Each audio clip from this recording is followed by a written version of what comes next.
Assalamualaikum warahmatullahi wabarakatuh. Salam literasi. SMP Negeri 1 Air Saleh. Oke.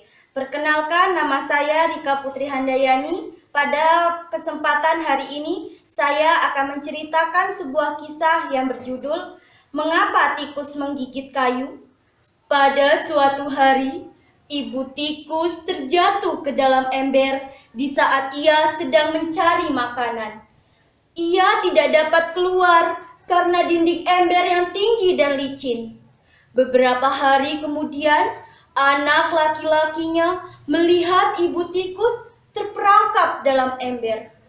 Ia ingin menyelamatkan ibunya, tapi tidak tahu bagaimana caranya. Tikus kecil berpikir, "Ibu pasti sangat kelaparan." Lalu ia menyelinap ke dalam dapur, mencuri sepotong roti, dan melemparkannya dalam ember.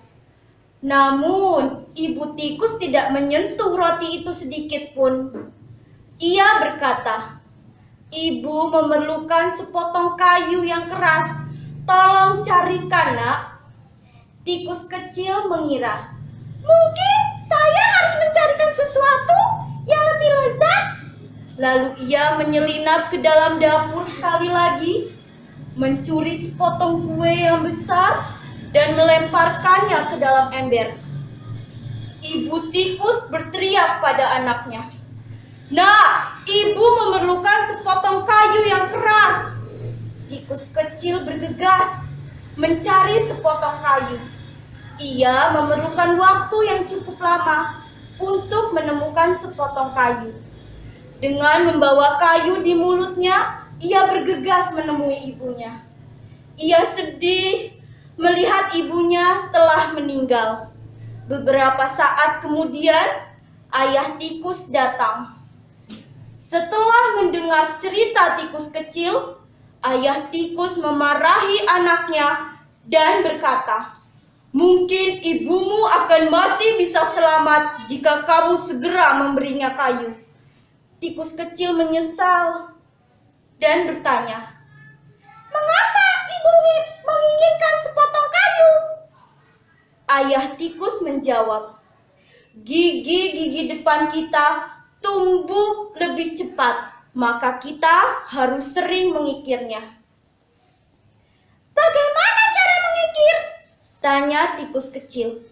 "Dengan menggigit sesuatu seperti kayu yang keras," jawab ayah tikus. "Ibumu di sana tidak memiliki benda keras untuk digigit, sehingga gigi depannya tumbuh panjang dan tidak dapat menutup mulutnya. Lalu bagaimana ia dapat makan?" Tikus kecil melihat ke dalam ember sekali lagi.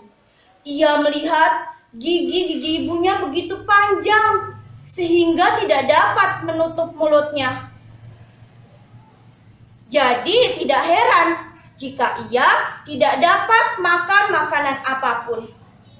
Tikus kecil dan ayahnya pergi ke lubang tempat tinggal mereka dengan penuh perasaan sedih.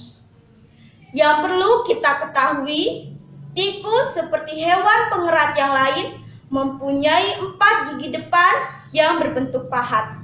2 gigi di atas, 2 gigi di bawah. Ini adalah gigi pengoyak atau gigi seri. Permukaan depan gigi ini adalah enamel yang keras. Gigi ini tumbuh panjang dengan cepat. Untuk mencegahnya terlalu panjang dan membahayakan, tikus harus menggigit sesuatu seperti kayu dan logam. Jika tikus terus makan makanan yang lembut, baik gigi atas maupun gigi bawah akan semakin panjang, sehingga tikus tidak dapat menutup mulutnya dan akhirnya mati kelaparan. Yang termasuk hewan pengerat adalah tikus, tupai, berang-berang, dan hamster. Sekian, terima kasih. Wassalamualaikum warahmatullahi wabarakatuh. Gerakan siswa membaca dan